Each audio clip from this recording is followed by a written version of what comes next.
Hello everyone. तो उम्मीद करता हूँ कि आप लोग अच्छे होंगे और अच्छे से पढ़ाई कर रहे होंगे। तो आज स्टार्ट करते हैं ह्यूमन रिप्रोडक्शन का छठा लेक्चर हो चुका है। ये सातवां लेक्चर है। तो छठे लेक्चर में मैंने जो पढ़ाया था आपको, वो पढ़ाया था कि मेमोरी ग्लैंड के बारे में। बेसिकली मेमोरी ग्लैंड होती क्या है, मेमोरी ग्लैंड का छोटा सा रिकैप ले लेते हैं, फिर उसके बाद हम स्टार्ट करते हैं स्पर्मेटोजेनेसिस, फिर उसके बाद ऊजेनेसिस के बाद फिर आप पढ़ेंगे फर्टिलाइजेशन के बाद इम्प्लांटेशन के बाद पार्चुरेशन के बाद lactation. Lactation is human reproduction का लास्ट टॉपिक होगा, जिसमें जो है मदर जो है बेबी को मिल्क यानी फीड करा रही होगी। तो एक छोटा सा हम रिकैप ले लेते हैं। क्या बोलते हैं उसको, पिछली क्लास में जो हम पढ़ाए थे, तो पिछली क्लास में हम पढ़ाए थे कि मेमोरी ग्लैंड क्या होती है। मेमोरी ग्लैंड का मतलब होता है कोई भी चीज़, ग्लैंड वर्ड आ जाए तो इसका मतलब ये होता है कि सिक्रेशन, कुछ चीज़ सिक्रेट करेगी। लेकिन यहाँ पे मेमोरी ग्लैंड जो होती है, it is a not a gland. ये जो होती है at the time of puberty, ये प्यूबर्टी के टाइम पे इसका फॉर्मेशन होता है। ये जन्म के बाद जो होती है इनएक्टिव होती है। मेल और फीमेल में दोनों में प्रेजेंट होती है, बट फीमेल में जो होती है एस्ट्रोजन और प्रोजेस्टेरोन हार्मोन के कारण इसमें एक्टिव हो जाते हैं, यानी कि इनका फॉर्मेशन हो जाता है। फीमेल में ये इनएक्टिव स्टेट में होते हैं, बिकॉज उसमें जो है फीमेल हार्मोन्स नहीं होते हैं।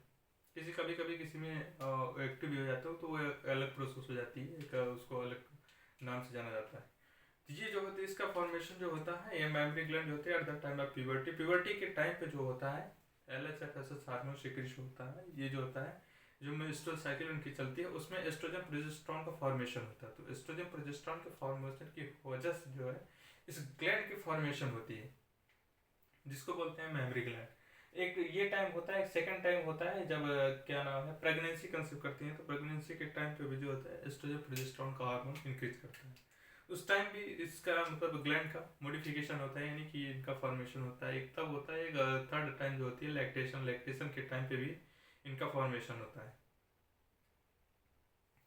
तो ये था मेमोरी ग्लैंड का फॉर्मेशन। इसके बाद मैंने ये पढ़ा था कि इनका जो मिल्क का सिक्रीशन होता है वो कैसे होता है। तो इसका जो मिल्क का सिक्रीशन होता है, फॉर्मेशन होता है, बहुत सारी जो होती हैं मेमोरी ग्लैंड, हर एक मेमोरी ग्लैंड में जो होती हैं 15 से 20 जो होती हैं, 15 मेमोरी लोब होती हैं। हर एक मेमोरी लोब में जो होता है ग्रेप्स लाइक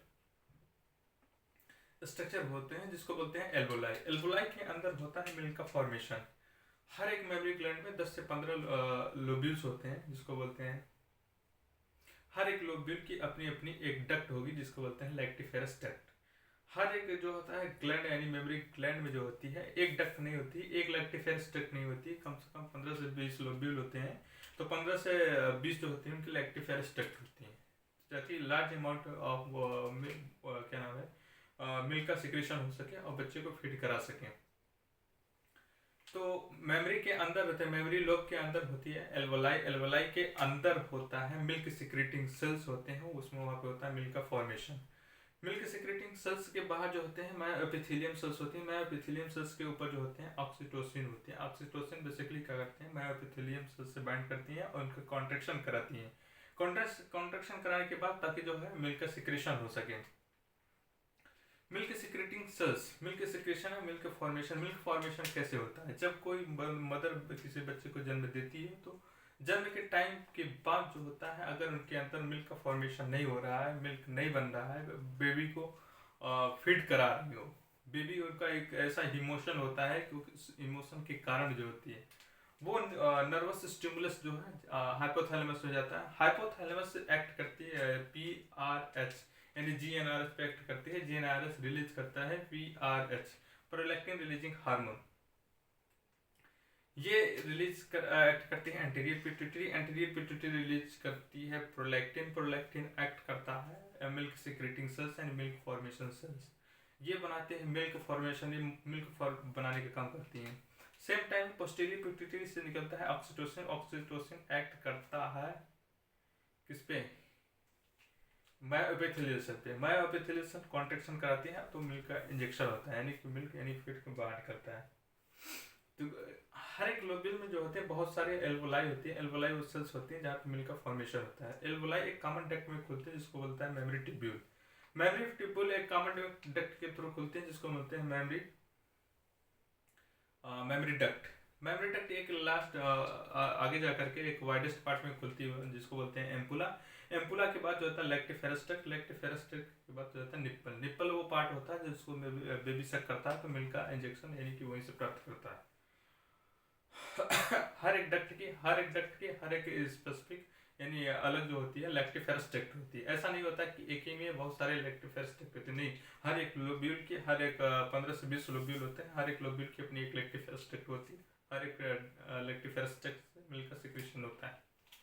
तो ये मेरा था पिछली क्लास में मेमोरी ग्लैंड का फॉर्मेशन, मिल्क का सिक्रेशन। ये जो होता है न्यूरो एंडोक्राइन मैकेनिज्म होती है कि मिल्क का सिक्रेशन कैसे होता है। न्यूरो एंडोक्राइन मैकेनिज्म बेस यही होती है कि जब बेबी रोता है तो उस टाइम जो फीड करता है मिल्क का फॉर्मेशन नहीं हो रहा होता तो नर्वस स्टिमुलस के थ्रू जीएनआर एंटीरियर पीरियड हाइपोथैलेमस हो जाता है, हाइपोथैलेमस एक्ट करता है, वहाँ से पीआरएच रिलीज करता है, पीआरएच एक्ट करता है जिससे एंटीरियर पिट्यूटरी रिलीज करती है प्रोलैक्टिन, प्रोलैक्टिन एक्ट करता है मिल्क सिक्रेटिंग सेल यानी मिल्क फॉर्मेशन सेल।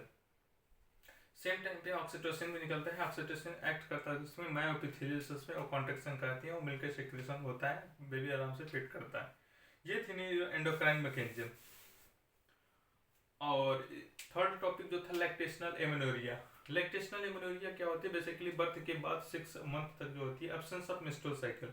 जब तक मदर से बेबी अगर मिल्क पीता है तब तक जो होती है लैक्टेशनल एमेनोरिया। एमेनोरिया कहने का मतलब होता है एब्सेंस ऑफ मेंस्ट्रुअल साइकिल, तब तक मेंस्ट्रुअल साइकिल उनकी स्टॉप रहेगी।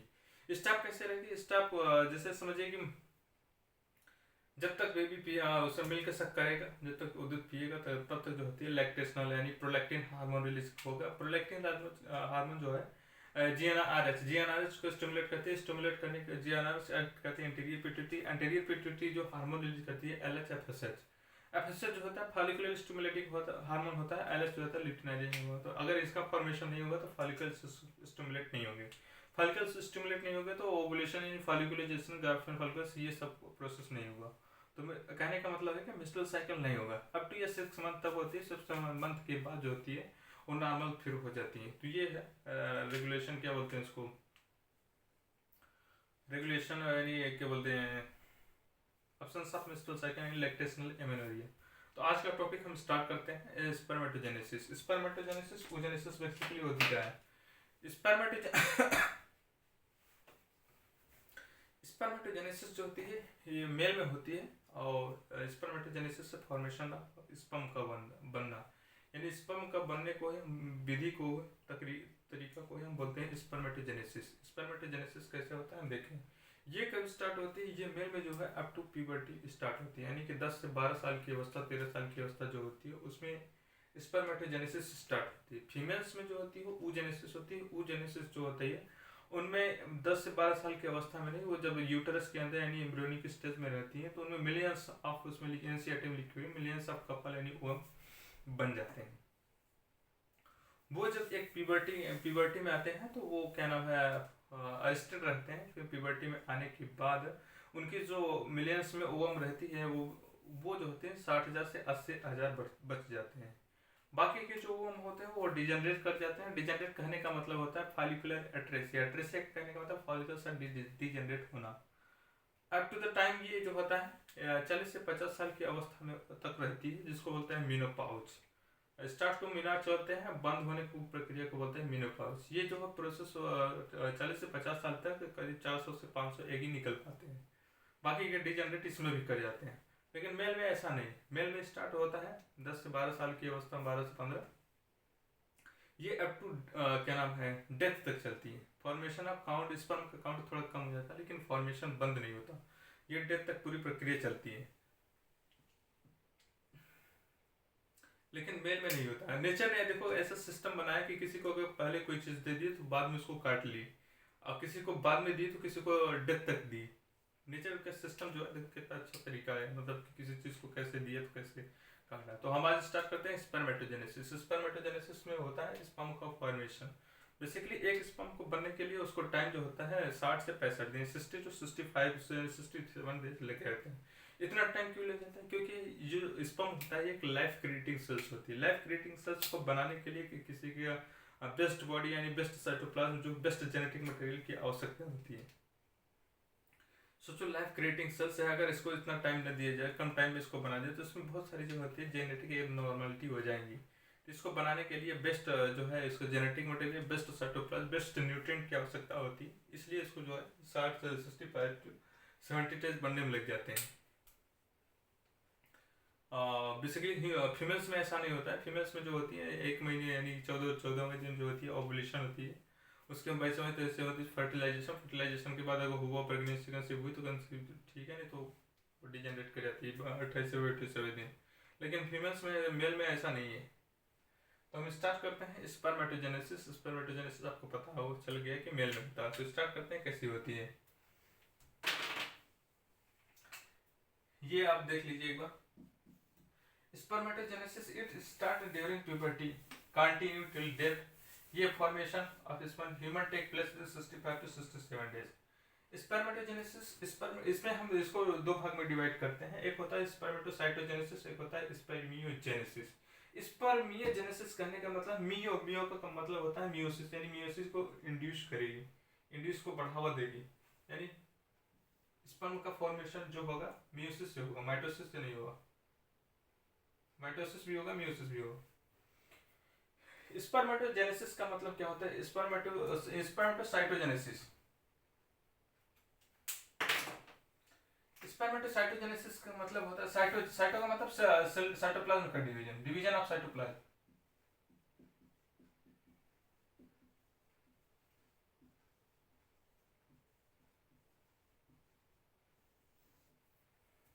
इस पर क्या बोलते हैं? स्पर्मेटोसाइटोजेनेसिस। साइटोजेनेसिस का मतलब होता है साइटोप्लाज्म का division. Formation of spermatids, spermatogonia, from spermatids से स्पर्मेटोगोनिया का फॉर्मेशन बोलते हैं इसको स्पर्मेटोसाइटोजेनेसिस। स्पर्मियोजेनेसिस जो होती है लॉन्गेस्ट फेज होती है। ये differentiation of the spermatids to sperm होती है, यानी स्पर्म का मैच्योरेशन इसी में होता है।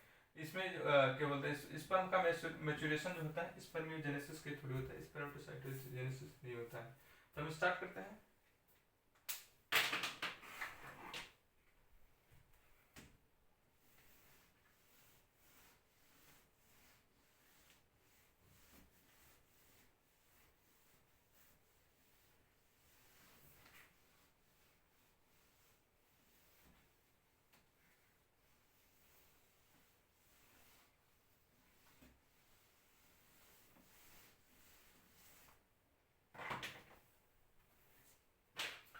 ये जो होता है प्यूबर्टी से पहले अपने नंबर को मेंटेन करती रहती है 2n, स्पर्मेटोगोनिया बोल देंगे वो।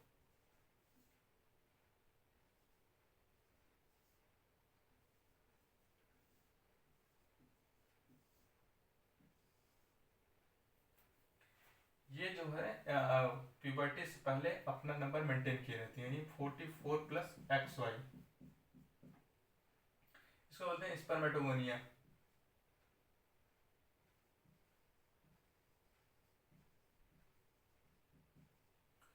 ये मेंटेन कैसे करते हैं अपने आप को? मियोसिस और माइटोसिस, मियोसिस और माइटोसिस के थ्रू अपने आप को मेंटेन किए रहते हैं, 2n का नंबर बनाए हुए रहते हैं। कहाँ पे करते हैं? ये इंटेस्टिस में करते हैं।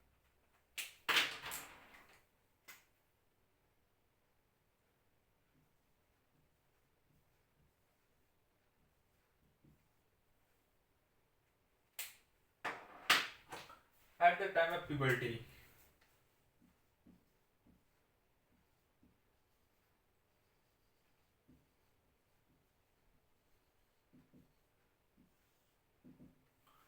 at the time of puberty,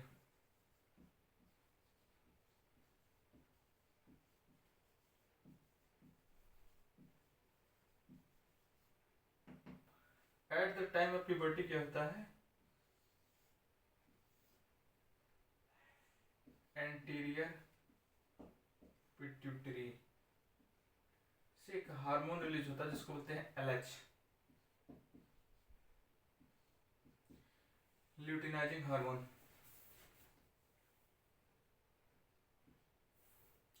ये रिलीज कर रहा है, ये एक्ट करता है किस पे? लिडिक सेल पे।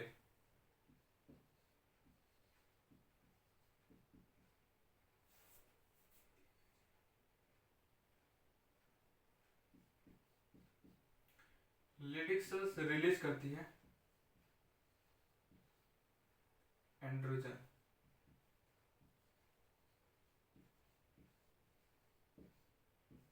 जिसको बोलते हैं टेस्टोस्टेरोन।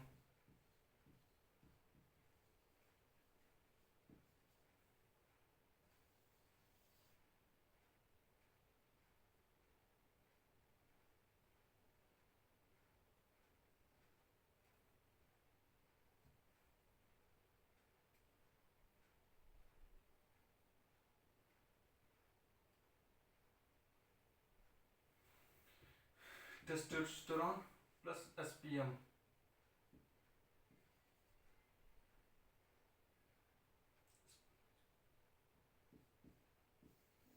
ये बाइंड करता है और ये स्टिमुलेट करता है स्पर्मेटोजेनेसिस को।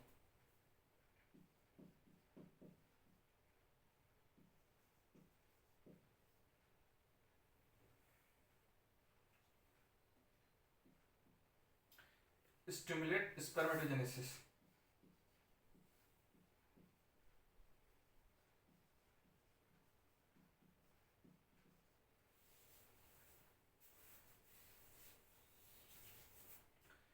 तो जब इस स्टिमुलेट करेगा स्पर्मेटोजेनेसिस को, तो ये क्या होंगे, जो स्पर्मेटोगोनिया होंगे, ये अपने किसी एक सेल का जो है साइज का ये अपने अपने आप को सेल साइज का नंबर बढ़ाएगा, साइज इसका इंक्रीज होगा।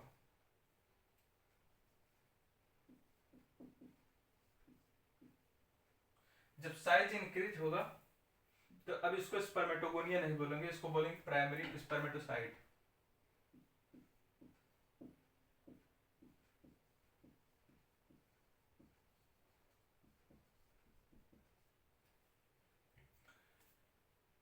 इसका साइज इंक्रीज होने की वजह से क्या होगा, इनको न्यूक्लियोसाइटोप्लाज्मिक रेशियो क्या होगा, डिस्टर्ब हो जाएगा। न्यूक्लियोसाइटोप्लाज्मिक डिस्टर्ब होने से का मतलब ये है कि इसमें कुछ सेल्स होंगे जो मियोसिस को प्रमोट करेंगे, मियोसिस को इंड्यूस करेंगे कि अब जो इनका जो साइज बढ़ रहा है, न्यूक्लियोसाइटोप्लाज्मिक जो है डिस्टर्ब हो रहा है, यानी कहने का मतलब डिवीजन को प्रमोट करेंगे। तो इसमें कुछ सेल्स होती है, कुछ जीन्स होती है जो मियोसिस को इंड्यूस करती है। तो ये सेल जो होती है अपने आप को डिवाइड कर जाती है।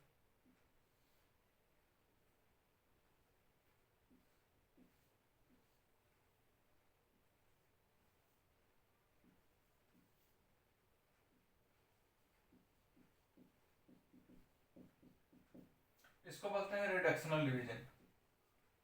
रिडक्शनल डिवीजन का कहने का मतलब होता है ये अपने नंबर यानी कि जो काउंटिंग है रिड्यूस होना, यानी किसी चीज को कम कर देना। जो इनका नंबर है 2 यानी तो ये नहीं हो जाएंगे। अब ये जो है प्राइमरी स्पर्मेटोसाइट नहीं, अब इसको बोलते हैं सेकेंडरी स्पर्मेटोसाइट में कन्वर्ट हो गया।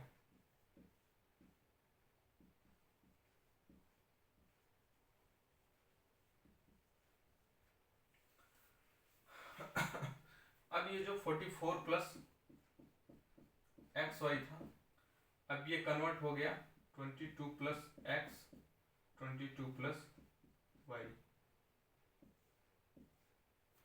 अब सेकेंडरी मियोसिस इसमें होगी, प्राइमरी मियोसिस हो गया, इसमें रिडक्शनल डिवीजन हो गया, लेकिन अब की जो न्यूक्लियोसाइटोप्लाज्मिक रेशियो जो है सेल का डिवीजन होगा। तो इसमें जो क्या रिडक्शनल डिवीजन होगा, इसमें हर एक में जो होगा मियोसिस सेकेंड होगी। कहने का मतलब जो प्राइमरी स्पर्मेटोसाइट से जो है सेकेंडरी स्पर्मेटोसाइट 2 एन नहीं, ये हो गई। इसमें मियोसिस 2 होगा, मियोसिस सेकेंड जो होता है बेसिकली इक्वेशनल डिवीजन होता है। इक्वेशनल डिवीजन कहने का मतलब होता है इक्वल साइटोप्लाज्म का डिवीजन इक्वल होता है।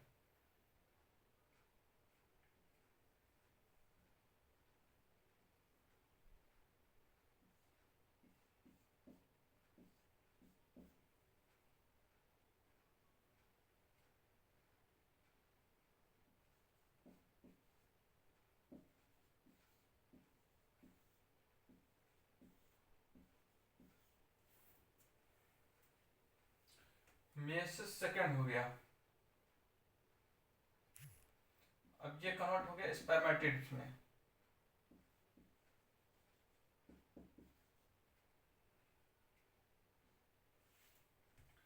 सेम टाइम इसी में जो है at the time of puberty में एलएच तो रिलीज होता ही है, एलएच के साथ साथ जो एफएसएच भी रिलीज होता है। तो एंटीरियर पिट्यूटरी से जो है एफएसएच आएगा, एफएसएच एक्ट करता है किसमें, सर्टोली सेल्स में।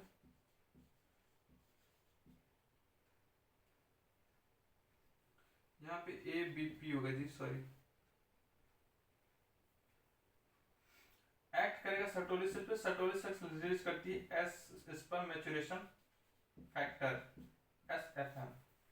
एसएफएम जो होता है इनका जो होता है कंप्लीट मेटामॉर्फोसिस कराता है।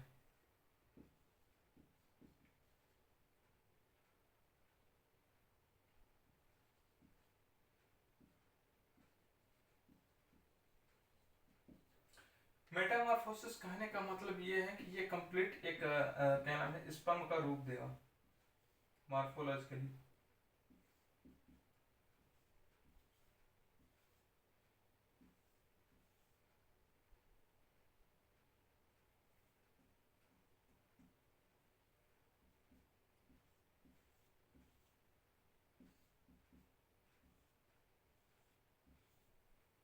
ये एक अब स्पर्म में कन्वर्ट हो गया।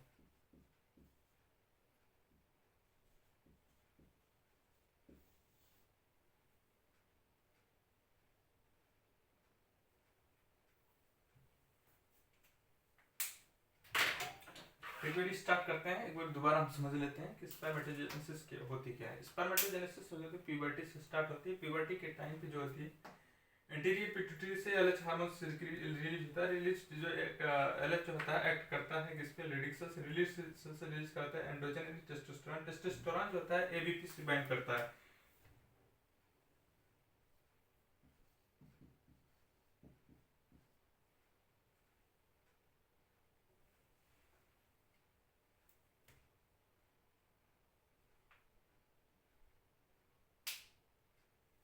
ये एबीपी से बाइंड करने के बाद स्टिमुलेट करता है किसको, स्पर्मेटोजेनेसिस को।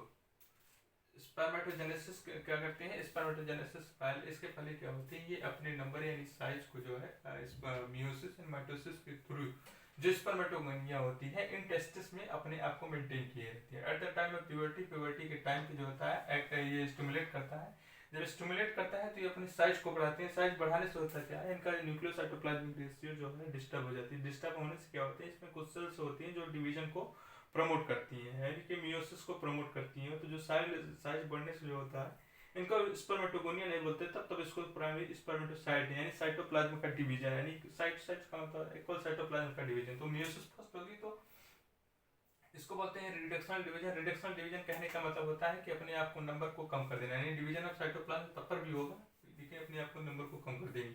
जब अपने आपको ये रिडक्शनल डिवीजन हो जाएगा तो इसको कन्वर्ट हो जाएगा सेकेंडरी स्पर्मेटोसाइट। सेकेंडरी स्पर्मेटोसाइट कहने का मतलब ये है कि ये 2n ये भी n हो गई। जब ये n हो गई तो ये सेकेंडरी स्पर्मेटोसाइट को का डिवीजन होगा। ये सेकेंडरी स्पर्मेटोसाइट यानी कि मियोसिस सेकंड को जो है इंड्यूस करेंगी। सेकंड को बोलते हैं इक्वेशनल डिवीजन है। इक्वेशनल डिवीजन, इक्वेशनल डिवीजन का मतलब होता है ये साइटोप्लाज्म का इक्वल इक्वल डिवाइड करेंगी और ये यानी इनमें कन्वर्ट हो जाएंगी।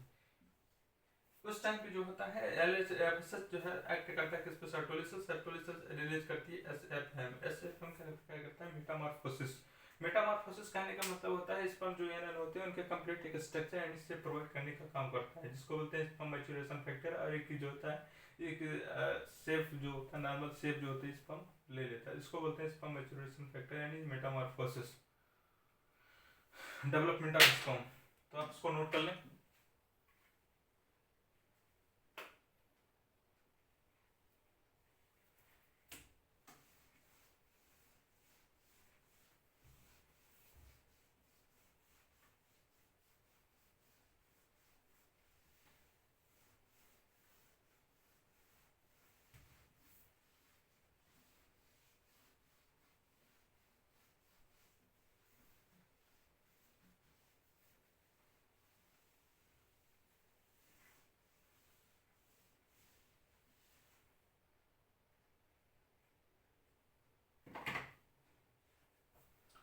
अब हम इसमें कुछ इंपॉर्टेंट पॉइंट्स है जिसमें बोलते हैं कि 60% जो होता है स्पर्म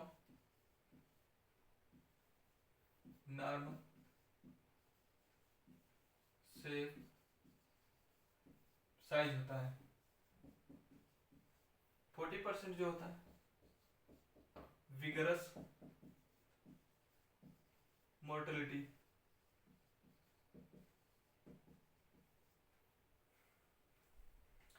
60% नॉर्मल शेप साइज का कहने का मतलब ये होता है 60% जो स्पर्म होते हैं उनका एक नॉर्मल शेप साइज स्ट्रक्चर होता है, वो उनका शेप साइज स्ट्रक्चर अच्छे से होगा। और 40% जो होता है विगरस मोर्टेलिटी, कहने का मतलब होता है जब सीमन का इजाकुलेशन विजाइनल ट्रैक में होता है तो उस टाइम जो होता है 60% का नॉर्मल शेप साइज होता है, और 40% जो स्पर्म होते हैं उनकी विगरस मोर्टेलिटी, कहने का मतलब स्पर्म इजाकुलेट होने के बाद विजाइनल ट्रैक में वो बहुत तेजी से क्या नाम है दौड़ते हैं, दौड़ते हैं। और कुछ जो होते हैं जो नॉर्मल शेप साइज वाले होते हैं उसी में से 40% जो होते हैं विगरस मोर्टेलिटी होती है, और जिसकी विगरस मोर्टेलिटी होती है यही तेजी से ओवम के पास पहुंचते हैं। अगर विगरस मोर्टेलिटी अगर न हो तो सोचा कि मतलब इनफर्टिलिटी टाइप में हो जाएगी कि स्पर्म वहां तक पहुंच ही नहीं पाएंगे, तब तक डेथ कर जाएंगे। इसलिए 60% जो होता है नॉर्मल शेप साइज का होना जरूरी है, और 40% जो होता है विगरस मोर्टेलिटी का।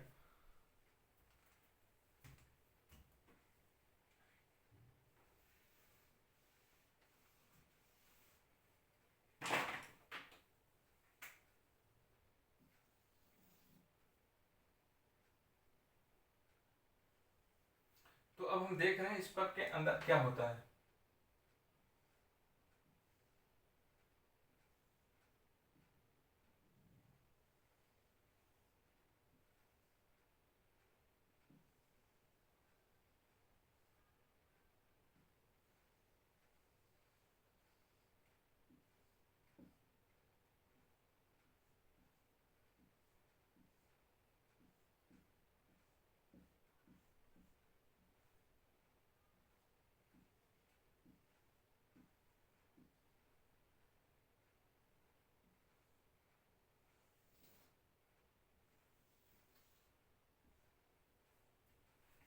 ये कंप्लीट क्या नाम है स्पर्म है, ये कंप्लीट का हेड है जिसमें इसमें होते हैं एक्रोसोम।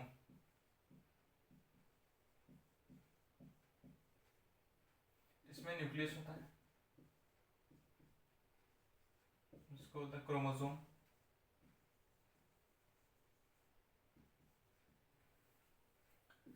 जिससे यहाँ सेंट्रियोल होता है,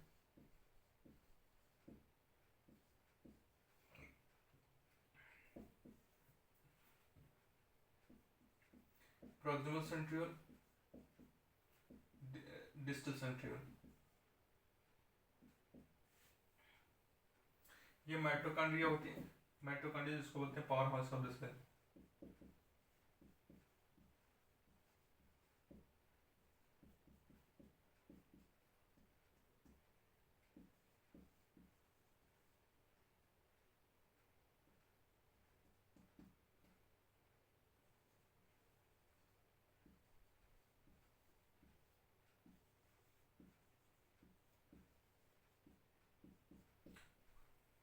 ये टेल,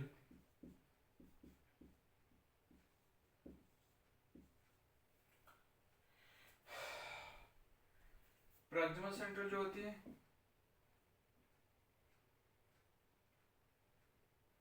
ये ओवम में चल जाती है, ट्रांसफर ऑफ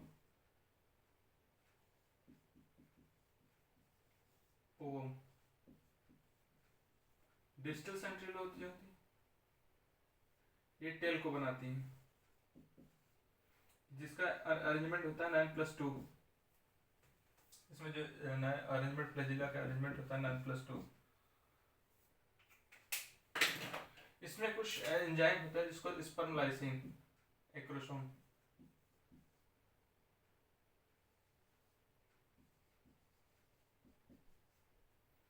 ये करते क्या है, डाइजेशन ऑफ ओवम।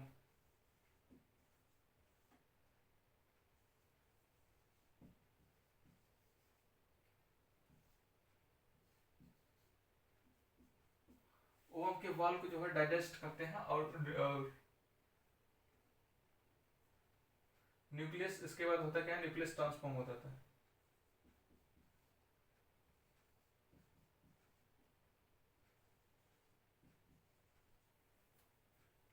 यहाँ पे जो रिंग लाइक स्ट्रक्चर दिख रहे हैं इसको बोलते हैं माइटोकॉन्ड्रिया, इसको जिसको बोलते हैं नेकनबर्ग शीथ।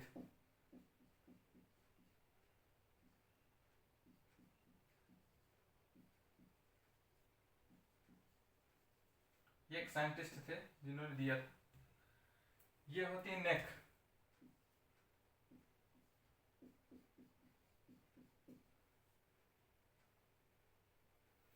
तो हम देखते हैं कि किससे किस चीज का फॉर्मेशन होता है। ये होती है गोल्जी बॉडी,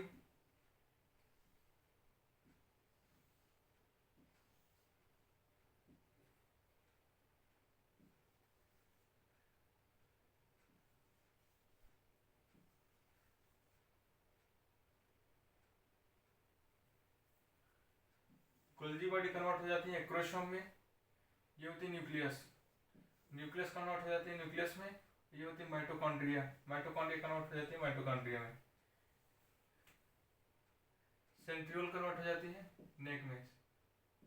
ये होती गोल्जी बॉडी।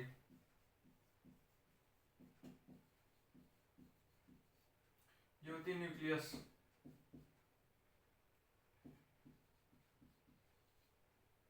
ये होती है माइटोकॉन्ड्रिया। ये होती है सेंट्रियोल, सेंट्रियोल नेक में कन्वर्ट हो जाती है, गोल्जी बॉडी एक्रोसोम में, और न्यूक्लियस न्यूक्लियस में, माइटोकॉन्ड्रिया नेकनबर्ग शीथ में। ये कंप्लीट स्ट्रक्चर है इसका जो होता है स्पर्मेटिड से।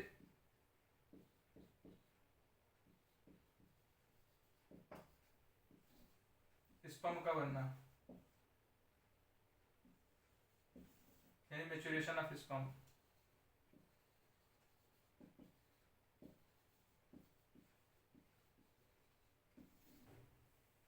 ये पूरा एक कंप्लीट स्ट्रक्चर है स्पर्म का। और कौन सा स्पर्म में कब कौन ट्रांसफर हो जाता है ये आपको देखिए गोल्जी बॉडी एक्रोसोम में।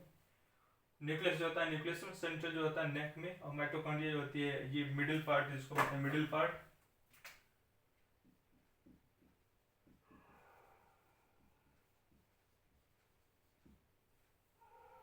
ये होती है टेल।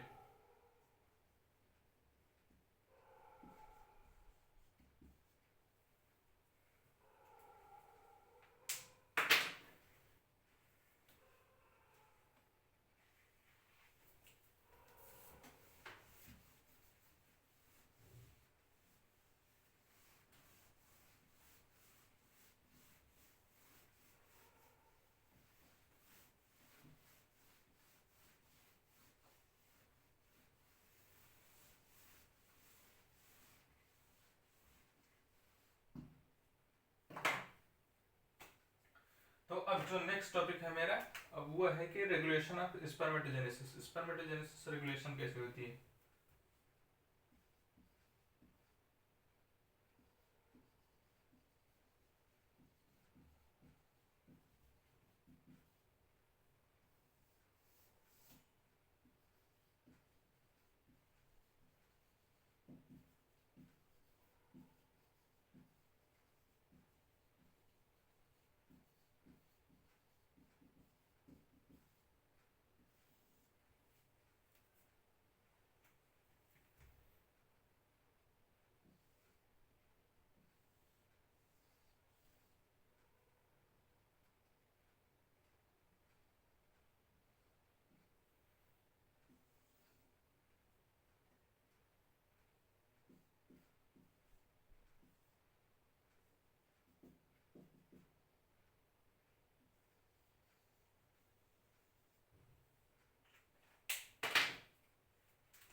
सर्टोलिस से रिलीज करती है दो hormone, sperm maturation factor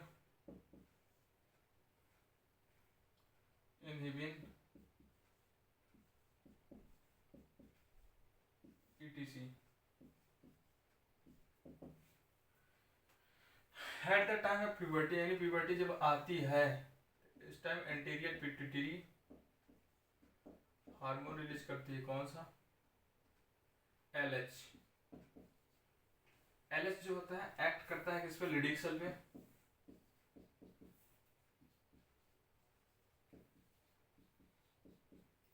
Leydig cell से एक हार्मोन रिलीज करता है जिसको बोलते हैं टेस्टोस्टेरोन।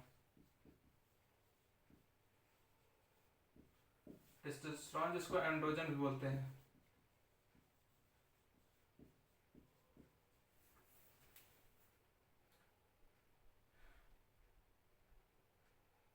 ये जो होता है बाइंड करती है SPM से।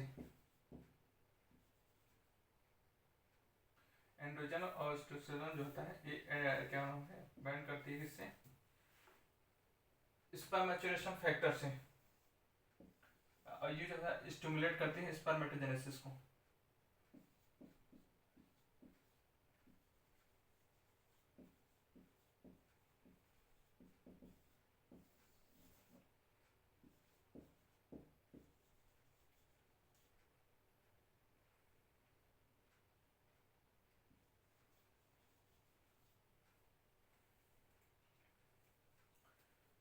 बेसिकली जो लिडिक सेल्स होते हैं ये होती है लिडिक सेल्स।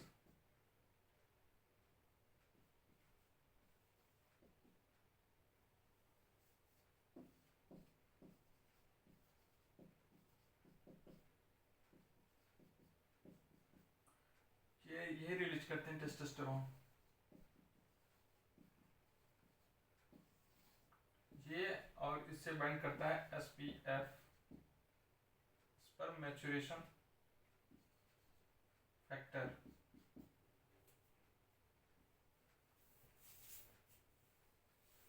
इससे बाइंड करता है कौन, स्पर्म मैच्योरेशन फैक्टर। स्पर्मेटोजेनेसिस को प्रमोट करती है, स्टिमुलेट करती है, तो फॉर्मेशन ऑफ स्पर्मेटोजेनेसिस स्टार्ट हो जाती है। बेसिकली होता है क्या है, सर्टोली सेल्स जो होती हैं डेवलपिंग ऑफ स्पर्मेटोगोनिया जो होती है इनको न्यूट्रिशन देने को प्रोवाइड काम करती है।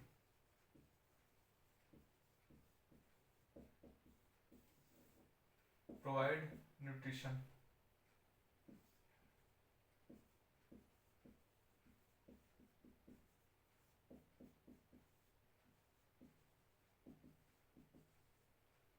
And structure.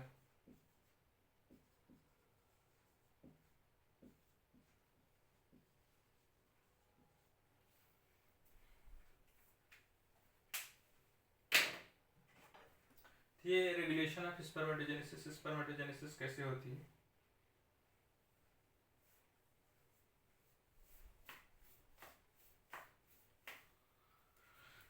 सॉरी, रेगुलेशन तो आगे आएगा।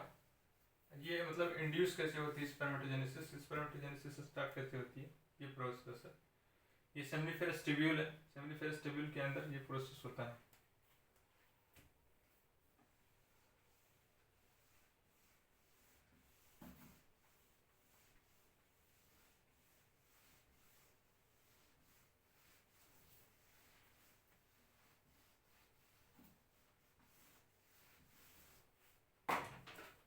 तो आज के लिए इतना ही। क्लास बंद करने से पहले आपको हम एक बता दें कि ये मेरा चैनल है @biology by IS। आप इस चैनल को सब्सक्राइब कर लें ताकि आप तक जो है नोटिफिकेशन जा सके और आप इस वीडियो को अटेंड कर सकें। तो थैंक यू, बाय बाय, धन्यवाद। बहुत सारा प्यार आपको लिए, धन्यवाद। आज के लिए क्लास यहीं एंड करते हैं।